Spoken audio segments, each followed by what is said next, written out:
Hello everyone and welcome back to my channel. So in today's video, I will be comparing three AI coding agents: Antigravity,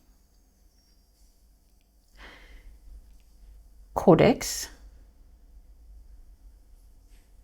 So this here is the Codex application that's running on my computer, and of course, Claude.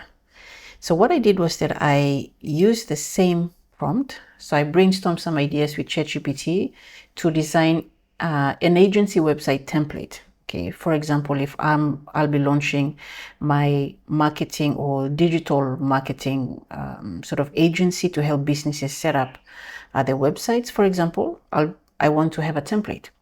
So this is the prompt that I used, and I went over to Antigravity. Okay, gave Antigravity that prompt, and this is the website that Antigravity created for me. So I like the color, I like the layout. It looks all right. About the client feedback and get in touch. Not bad, not bad.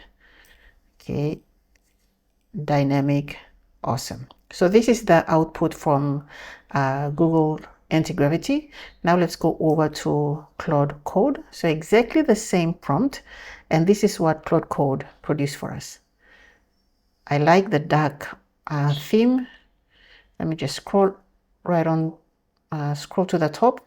This is the website that Claude Code generated. It's not bad, not bad. Okay, interesting. And finally, so this was Antigravity. And finally, let's go over to Claude. Finally, let's go over to Codex. And this is the website that Codex generated. Codex from OpenAI.